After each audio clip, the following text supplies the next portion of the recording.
Chapter 36 of Pride and Prejudice. If Elizabeth, when Mr. Darcy gave her the letter, did not expect it to contain a renewal of his offers, she had formed no expectation at all of its contents. But such as they were, it may well be supposed how eagerly she went through them, and what a contrariety of emotion they excited. Her feelings, as she read, were scarcely to be defined. With amazement did she first understand that he believed any apology to be in his power, and steadfastly was she persuaded that he could have no explanation to give which a just sense of shame would not conceal. With a strong prejudice against everything he might say, she began his account of what had happened at Netherfield. She read with an eagerness which hardly left her power of comprehension, and from impatience of knowing what the next sentence might bring, was incapable of attending to the sense of the one before her eyes. His belief of her sister's insensibility she instantly resolved to be false, and his account of the real, the worst objections to the match, made her too angry to have any wish of doing him justice. He expressed no regret for what he had done which satisfied her. His style was not penitent, but haughty. It was all pride and insolence. But when this subject was succeeded by his account of Mr. Wickham, when she read with somewhat clearer attention a relation of events which, if true, must overthrow every cherished opinion of his worth, and which bore so alarming an affinity to his own history of himself, her feelings were yet more acutely painful and more difficult of definition. Astonishment, apprehension, and even horror oppressed her. She wished to discredit it entirely, repeatedly exclaiming, "This must be false! This cannot be! This must be the grossest falsehood!" And when she had gone through the whole letter, though scarcely knowing anything of the last page or two, put it hastily away, protesting that she would not regard it, that she would never look in it again. In this perturbed state of mind, with thoughts that could not rest on anything, she walked on, but it would not do. In half a minute the letter was unfolded again, and collecting herself as well as she could, she again began the mortifying perusal of all that related to Wickham, and commanded herself so far as to examine the meaning of every sentence. The account of his connection with the Pemberley family was exactly what he had related himself, and the kindness of the late Mr. Darcy, though she had not before known its extent, agreed equally well with his own words. So far each recital confirmed the other, but when she came to the will, the difference was great. What Wickham had said of the living was fresh in her memory, and as she recalled his very words, it was impossible not to feel that there was gross duplicity on one side or the other, and for a few moments she flattered herself that her wishes did not err. But when she read and re-read with the closest attention, the particulars immediately following of Wickham's resigning all pretences to the living, of his receiving in lieu so considerable a sum as £3,000, again was she forced to hesitate. She put down the letter, weighed every circumstance with what she meant to be impartiality, deliberated on the probability of each statement, but with little success. On both sides it was only assertion. Again she read on, but every line proved more clearly that the affair, which she had believed it impossible that any contrivance could so represent as to render Mr. Darcy's conduct in it less than infamous, was capable of a turn which must make him entirely blameless throughout the whole. The extravagance and general profligacy which he scrupled not to lay at Mr. Wickham's charge exceedingly shocked her, the more so as she could bring no proof of its injustice. She had never heard of him before his entrance into the Blankshire militia, in which he had engaged at the persuasion of the young man who, on meeting him accidentally in town, had there renewed a slight acquaintance. Of his former way of life nothing had been known in Hertfordshire but what he told himself.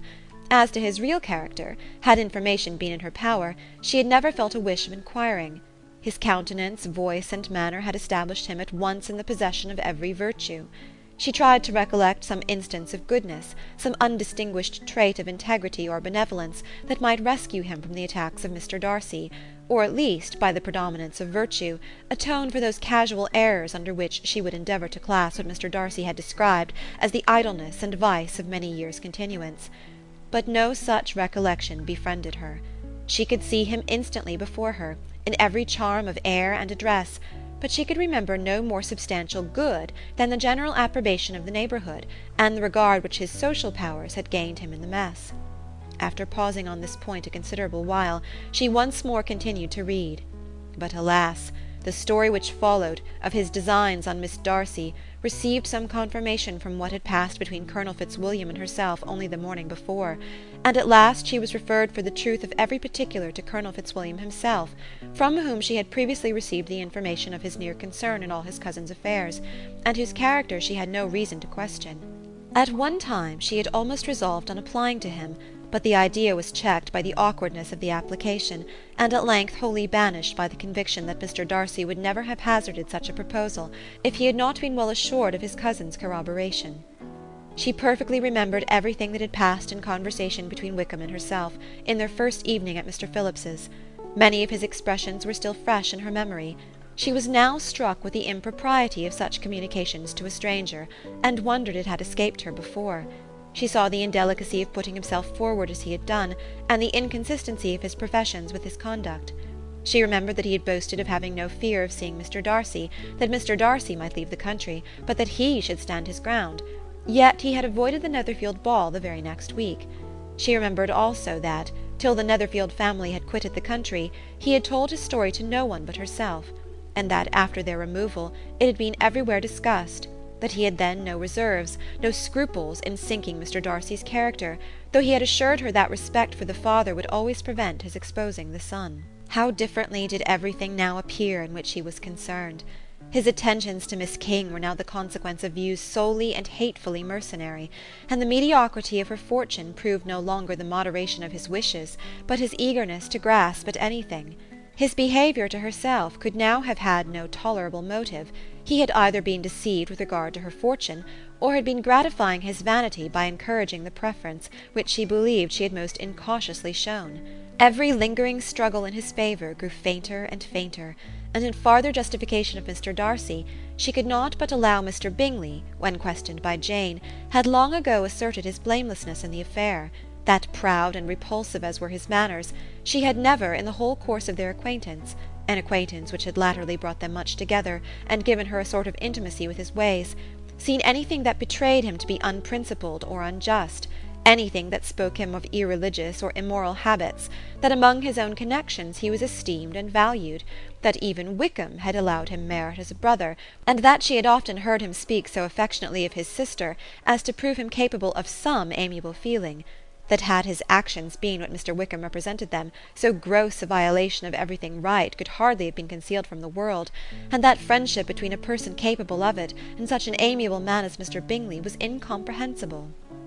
She grew absolutely ashamed of herself. Of neither Darcy nor Wickham could she think without feeling she had been blind, partial, prejudiced, absurd. "How despicably have I acted!" she cried. "I who prided myself on my discernment, I who have valued myself on my abilities, who have often disdained the generous candour of my sister, and gratified my vanity in useless or blamable mistrust. How humiliating is this discovery! Yet how just a humiliation! Had I been in love, I could not have been more wretchedly blind. But vanity, not love, has been my folly.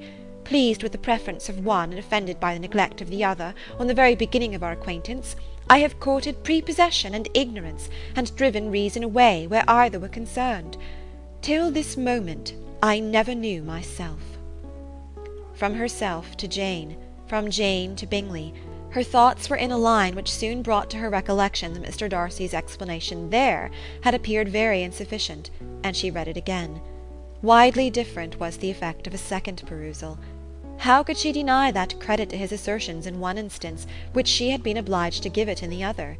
He declared himself to be totally unsuspicious of her sister's attachment, and she could not help remembering what Charlotte's opinion had always been. Neither could she deny the justice of his description of Jane. She felt that Jane's feelings, though fervent, were little displayed, and that there was a constant complacency in her air and manner not often united with great sensibility. When she came to that part of the letter in which her family were mentioned in terms of such mortifying yet merited reproach, her sense of shame was severe. The justice of the charge struck her too forcibly for denial, and the circumstances to which he particularly alluded as having passed at the Netherfield ball, and as confirming all his first disapprobation, could not have made a stronger impression on his mind than on hers. The compliment to herself and her sister was not unfelt. It soothed but could not console her for the contempt which had thus been self-attracted by the rest of her family, and as she considered that Jane's disappointment had in fact been the work of her nearest relations, and reflected how materially the credit of both must be hurt by such impropriety of conduct, she felt depressed beyond anything she had ever known before. After wandering along the lane for 2 hours, giving way to every variety of thought, to reconsidering events, determining probabilities, and reconciling herself, as well as she could, to a change so sudden and so important. Fatigue, and a recollection of her long absence, made her at length return home, and she entered the house with the wish of appearing cheerful as usual, and the resolution of repressing such reflections as must make her unfit for conversation. She was immediately told that the two gentlemen from Rosings had each called during her absence, Mr. Darcy only for a few minutes to take leave, but that Colonel Fitzwilliam had been sitting with them at least an hour, hoping for her return, and almost resolving to walk after her till she could be found. Elizabeth could but just affect concern in missing him. She really rejoiced at it. Colonel Fitzwilliam was no longer an object. She could think only of her letter. End of chapter 36.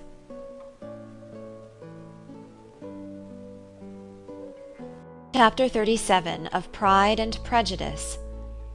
The two gentlemen left Rosings the next morning, and Mr. Collins, having been in waiting near the lodges to make them his parting obeisance, was able to bring home the pleasing intelligence of their appearing in very good health, and in as tolerable spirits as could be expected after the melancholy scene so lately gone through at Rosings.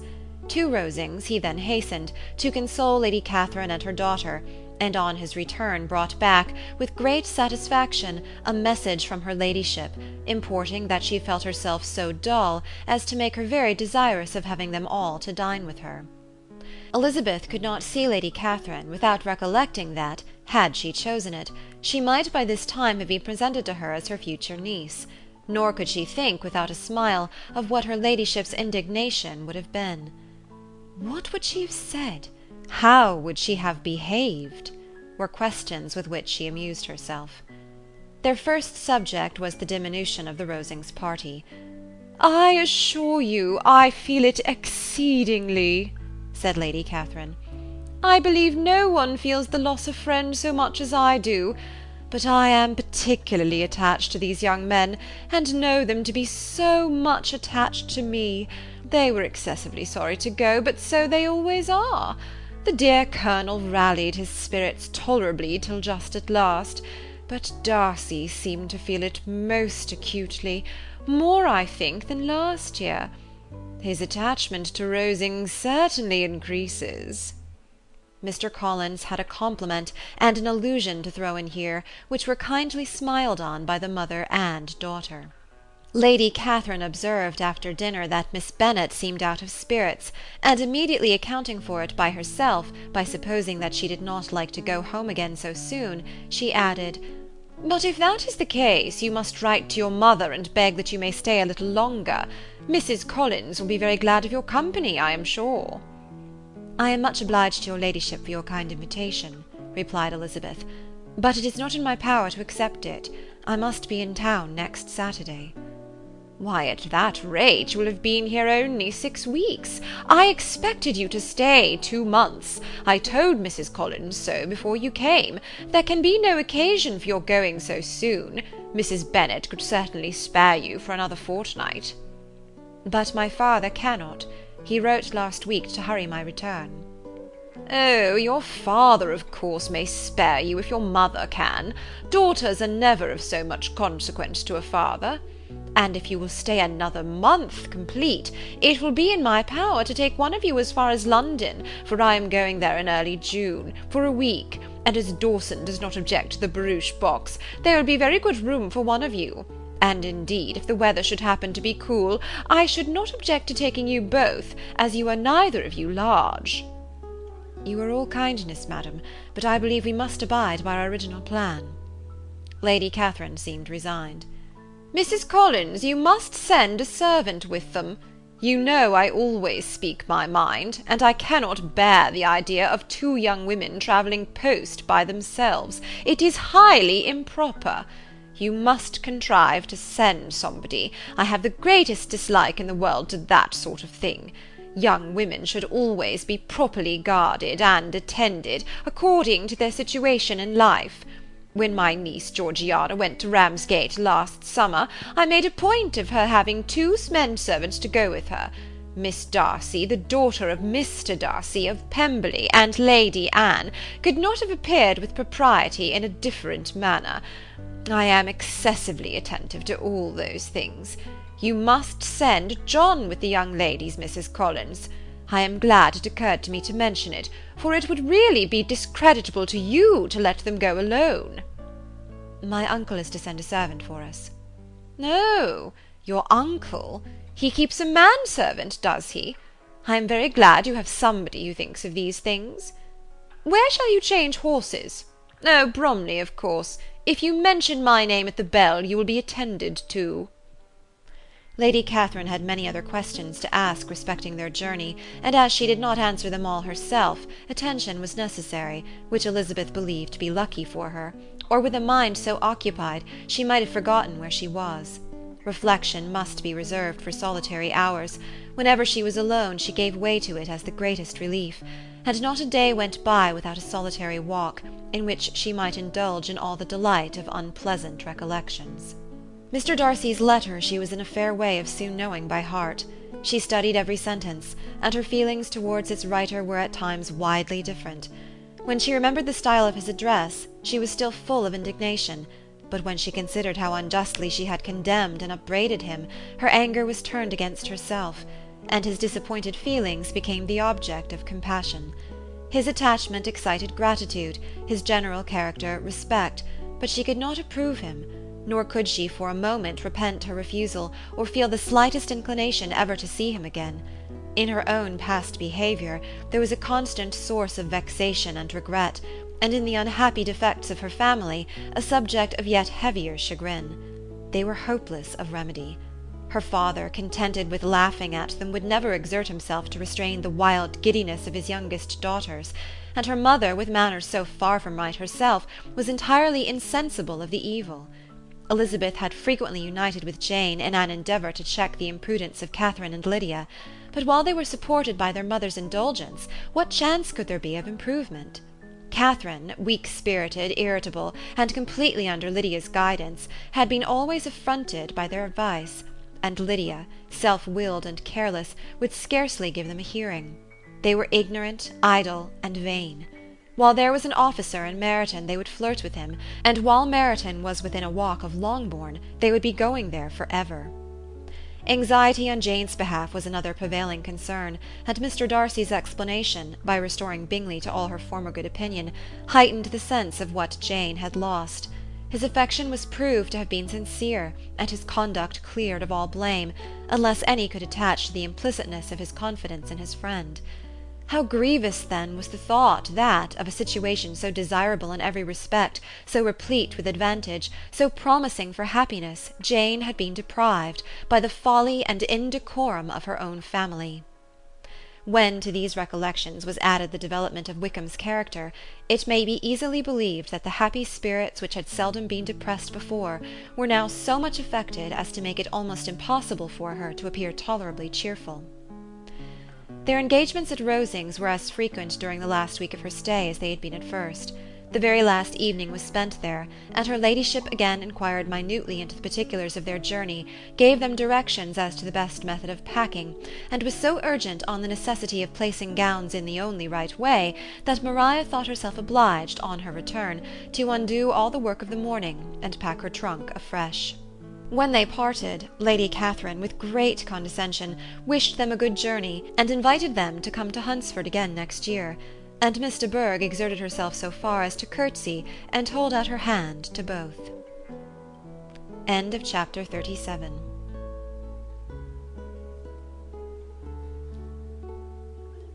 Chapter 38 of Pride and Prejudice.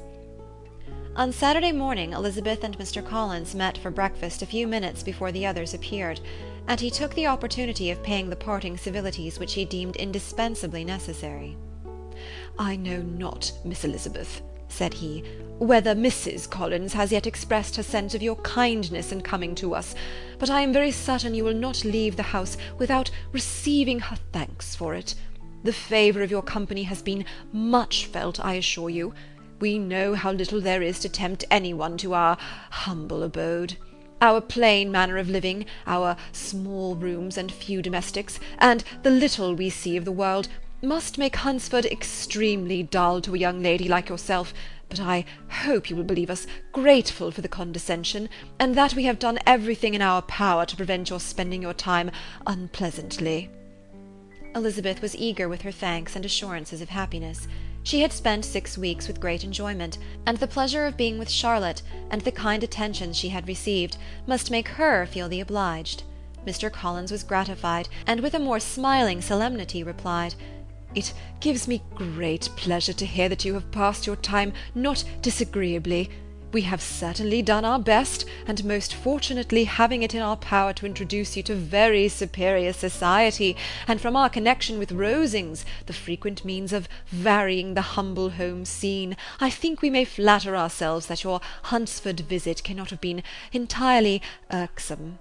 Our situation with regard to Lady Catherine's family is indeed the sort of extraordinary advantage and blessing which few can boast. You see on what a footing we are, you see how continually we are engaged there. In truth, I must acknowledge that, with all the disadvantages of this humble parsonage, I should not think any one abiding in it an object of compassion, while they are sharers of our intimacy at Rosings."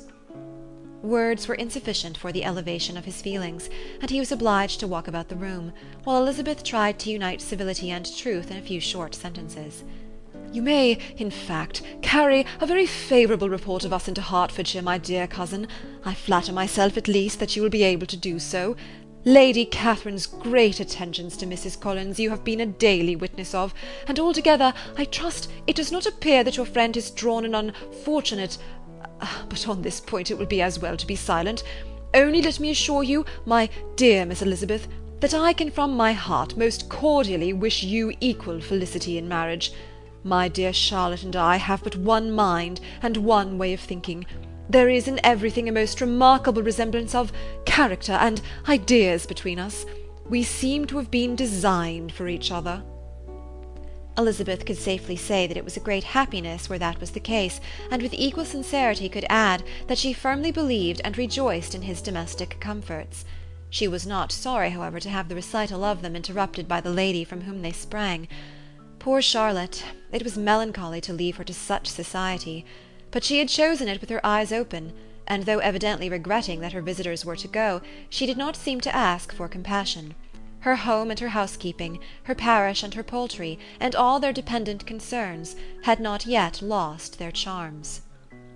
At length the chaise arrived, the trunks were fastened on, the parcels placed within, and it was pronounced to be ready.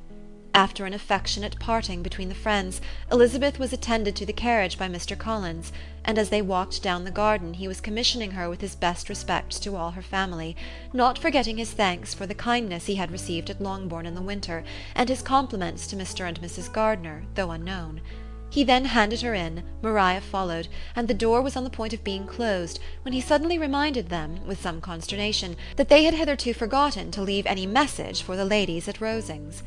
"But," he added, "you will of course wish to have your humble respects delivered to them, with your grateful thanks for their kindness to you while you have been here." Elizabeth made no objection. The door was then allowed to be shut, and the carriage drove off. "Good gracious!" cried Maria, after a few minutes' silence. "It seems but a day or two since we first came, and yet how many things have happened!" "A great many indeed," said her companion with a sigh. "We have dined 9 times at Rosings, besides drinking tea there twice. How much I shall have to tell!" Elizabeth added privately, "and how much I shall have to conceal."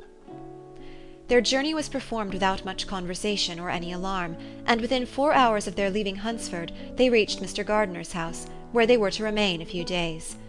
Jane looked well, and Elizabeth had little opportunity of studying her spirits, amidst the various engagements which the kindness of her aunt had reserved for them. But Jane was to go home with her, and at Longbourn there would be leisure enough for observation. It was not without an effort, meanwhile, that she could wait even for Longbourn before she told her sister of Mr. Darcy's proposals.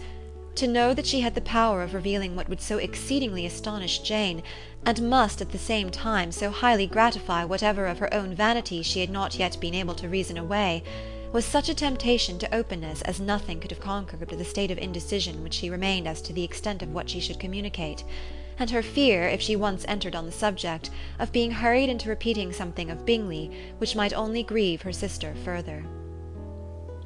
End of chapter 38.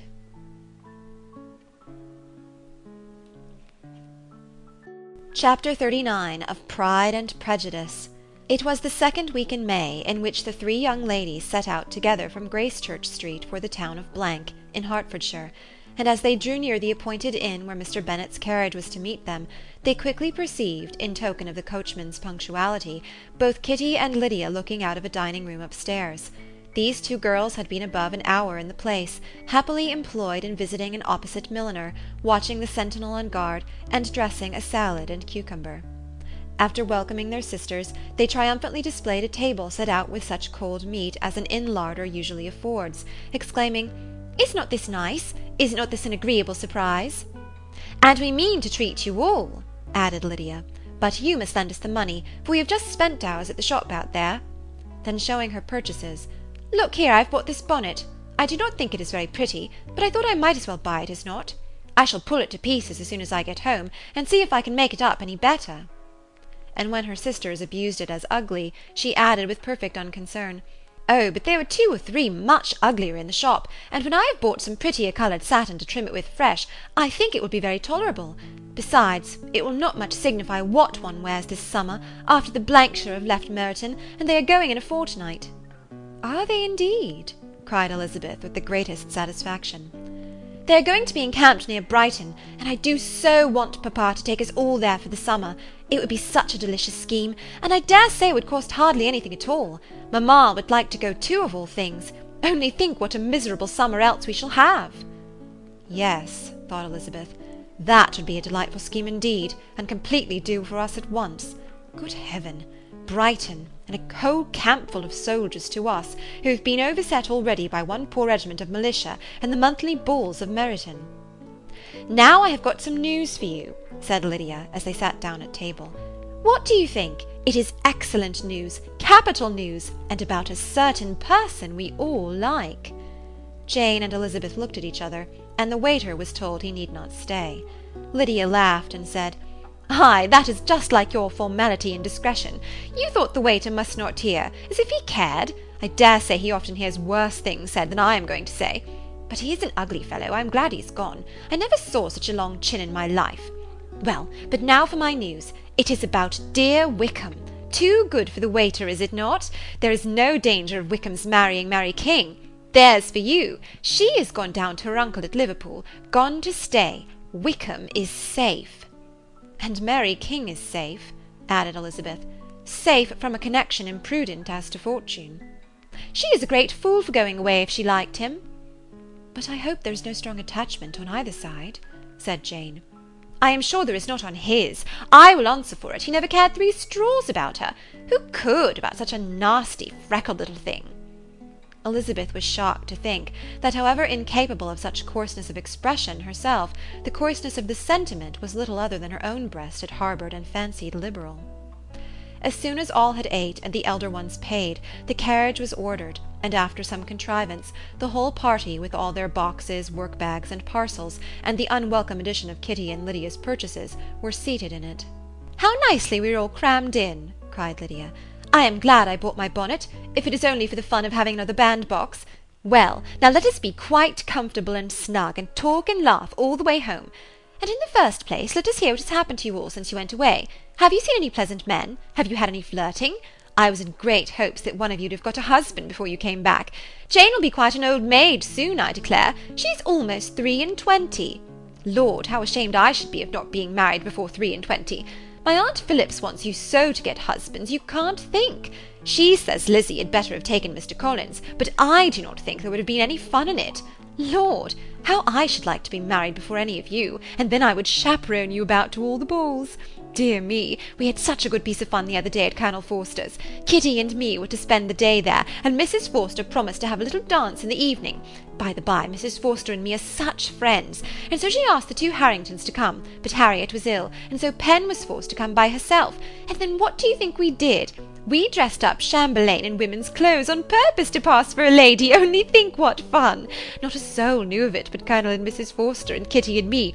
except my aunt, for we were forced to borrow one of her gowns, and you cannot imagine how well he looked. When Denny and Wickham and Pratt and 2 or 3 more of the men came in, they did not know him in the least. Lord, how I laughed, and so did Mrs. Forster. I thought I should have died, and that made the men suspect something, and then they soon found out what was the matter. With such kinds of histories and their parties and good jokes did Lydia, assisted by Kitty's hints and additions, endeavour to amuse her companions all the way to Longbourn. Elizabeth listened as little as she could, but there was no escaping the frequent mention of Wickham's name. Their reception at home was most kind. Mrs. Bennet rejoiced to see Jane in undiminished beauty, and more than once during dinner did Mr. Bennet say voluntarily to Elizabeth, "I am glad you are come back, Lizzie." Their party in the dining-room was large, for almost all the Lucases came to meet Maria and hear the news, and various were the subjects that occupied them. Lady Lucas was inquiring of Maria after the welfare and poultry of her eldest daughter. Mrs. Bennet was doubly engaged, on the one hand collecting an account of the present fashions from Jane, who sat some way below her, and on the other retailing them all to the younger Lucases; and Lydia, in a voice rather louder than any other person's, was enumerating the various pleasures of the morning to anybody who would hear her.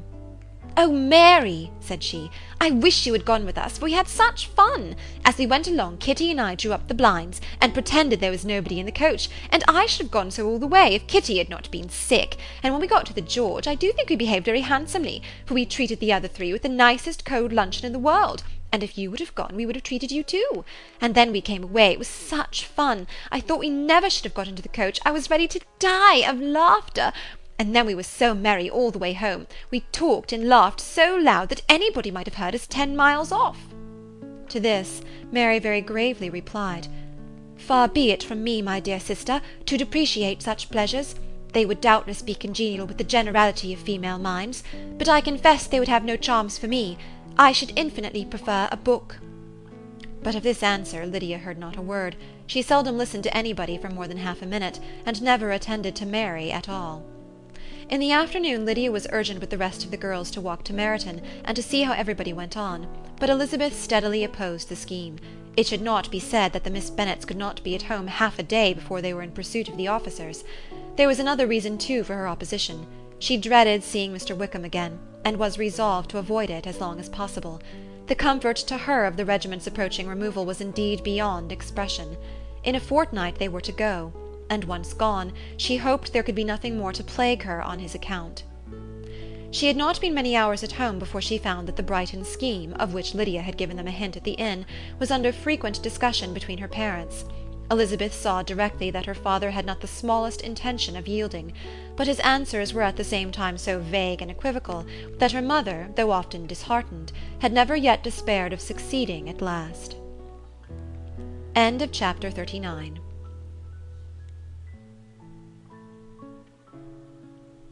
Chapter 40 of Pride and Prejudice.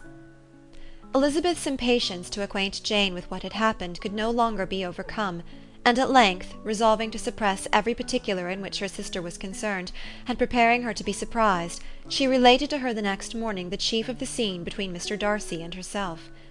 Miss Bennet's astonishment was soon lessened by the strong sisterly partiality which made any admiration of Elizabeth appear perfectly natural, and all surprise was shortly lost in other feelings. She was sorry that Mr. Darcy should have delivered his sentiments in a manner so little suited to recommend them, but still more was she grieved for the unhappiness which her sister's refusal must have given him. "His being so sure of succeeding was wrong," said she, "and certainly ought not to have appeared, but consider how much it must increase his disappointment." "Indeed," replied Elizabeth, "I am heartily sorry for him, but he has other feelings which will probably soon drive away his regard for me. You do not blame me, however, for refusing him?" "Blame you? Oh, no." "But you blame me for having spoken so warmly of Wickham?" "No, I do not know that you were wrong in saying what you did." "But you will know it when I tell you what happened the very next day." She then spoke of the letter, repeating the whole of its contents as far as they concerned George Wickham. What a stroke was this for poor Jane! Who would willingly have gone through the world without believing that so much wickedness existed in the whole race of mankind as was here collected in one individual? Nor was Darcy's vindication, though grateful to her feelings, capable of consoling her for such discovery. Most earnestly did she labour to prove the probability of error, and seek to clear the one without involving the other. "This will not do," said Elizabeth. "You will never be able to make both of them good for anything. Take your choice, but you must be satisfied with only one. There is but such a quantity of merit between them, just enough to make one good sort of man, and of late it has been shifting about pretty much. For my part, I am inclined to believe it all Darcy's, but you shall do as you choose." It was some time, however, before a smile could be extorted from Jane. "I do not know when I have been more shocked," said she. "Wickham so very bad! It is almost past belief. And poor Mr. Darcy! Dear Lizzy, only consider what he must have suffered. Such a disappointment, and with the knowledge of your ill opinion too, and having to relate such a thing of his sister. It is really too distressing. I am sure you must feel it so." "Oh no, my regret and compassion are all done away by seeing you so full of both. I know you will do him such ample justice that I am growing every moment more unconcerned and indifferent. Your profusion makes me saving, and if you lament over him much longer, my heart will be as light as a feather." "Poor Wickham! There is such an expression of goodness in his countenance, such an openness and gentleness in his manner." "There certainly was some great mismanagement in the education of those two young men. One has got all the goodness, and the other all the appearance of it." "I never thought Mr. Darcy so deficient in the appearance of it as you used to do." "And yet I meant to be uncommonly clever in taking so decided a dislike to him without any reason. It is such a spur to one's genius, such an opening for wit, to have a dislike of that kind. One may be continually abusive without saying anything just, but one cannot be always laughing at a man without now and then stumbling on something witty. Lizzy, when you first read that letter, I am sure you could not treat the matter as you do now." "Indeed, I could not. I was uncomfortable enough, I may say unhappy, and with no one to speak to about what I felt, no Jane to comfort me and say that I had not been so very weak and vain and nonsensical as I knew I had. Oh, how I wanted you! How unfortunate that you should have used so very strong expressions in speaking of Wickham to Mr. Darcy, for now they do appear so wholly undeserved." "Certainly. But the misfortune of speaking with bitterness is a most natural consequence of the prejudices I had been encouraging. There is one point on which I want your advice. I want to be told whether I ought, or ought not, to make our acquaintance in general understand Wickham's character." Miss Bennet paused a little, and then replied, "Surely there can be no occasion for exposing him so dreadfully. What is your opinion?" "That it ought not to be attempted. Mr. Darcy has not authorized me to make his communication public. On the contrary, every particular relative to his sister was meant to be kept as much as possible to myself, and if I endeavour to undeceive people as to the rest of his conduct, who will believe me? The general prejudice against Mr. Darcy is so violent that it would be the death of half the good people in Meryton to attempt to place him in an amiable light. I am not equal to it. Wickham will soon be gone, and therefore it will not signify to anyone here what he really is. Some time hence it will all be found out, and then we may laugh at their stupidity in not knowing it before. At present I will say nothing about it." "You are quite right. To have his errors made public might ruin him for ever. He is now perhaps sorry for what he has done, and anxious to re-establish a character. We must not make him desperate." The tumult of Elizabeth's mind was allayed by this conversation. She had got rid of two of the secrets which had weighed on her for a fortnight, and was certain of a willing listener in Jane, whenever she might wish to talk again of either. But there was still something lurking behind, of which prudence forbade the disclosure. She dared not relate the other half of Mr. Darcy's letter, nor explain to her sister how sincerely she had been valued by her friend. Here was knowledge in which no one could partake, and she was sensible that nothing less than a perfect understanding between the parties could justify her in throwing off this last encumbrance of mystery. "And then," said she, "if that very improbable event should ever take place, I shall merely be able to tell what Bingley may tell in a much more agreeable manner himself. The liberty of communication cannot be mine till it has lost all its value." She was now, on being settled at home, at leisure to observe the real state of her sister's spirits. Jane was not happy. She still cherished a very tender affection for Bingley. Having never even fancied herself in love before, her regard had all the warmth of first attachment, and from her age and disposition, greater steadiness than most first attachments often boast, and so fervently did she value his remembrance, and prefer him to every other man, that all her good sense, and all her attention to the feelings of her friends, were requisite to check the indulgence of those regrets which must have been injurious to her own health and their tranquillity. "Well, Lizzy," said Mrs. Bennet one day, "what is your opinion now of this sad business of Jane's? For my part, I am determined never to speak of it again to anybody. I told my sister Phillips so the other day, but I cannot find out that Jane saw anything of him in London. Well, he is a very undeserving young man, and I do not suppose there's the least chance in the world of her ever getting him now. There is no talk of him coming to Netherfield again in the summer, and I have inquired of everybody, too, who is likely to know." "I do not believe he will ever live at Netherfield any more." "Oh, well, it is just as he chooses. Nobody wants him to come. Though I shall always say he used my daughter extremely ill, and if I was her I would not have put up with it. Well, my comfort is, I am sure Jane will die of a broken heart, and then he will be sorry for what he has done." But Elizabeth could not receive comfort from any such expectation, and she made no answer. "Well, Lizzy," continued her mother soon afterwards, "so the Collinses live very comfortable, do they? Well, well, I only hope it will last. And what sort of table do they keep? Charlotte is an excellent manager, I dare say. If she is half as sharp as her mother, she is saving enough. There is nothing extravagant in their housekeeping, I dare say." "No, nothing at all." "A great deal of good management, depend upon it. Yes, yes, they will take care not to outrun their income. They will never be distressed for money. Well, much good may it do them. And so, I suppose, they often talk of having Longbourn when your father is dead. They look upon it quite as their own, I dare say, whenever that happens." "It was a subject which they could not mention before me." "No, it would have been strange if they had, but I make no doubt they often talk of it between themselves. Well, if they can be easy with an estate that is not lawfully their own, so much the better. I should be ashamed of having one that was only entailed on me." End of chapter 40.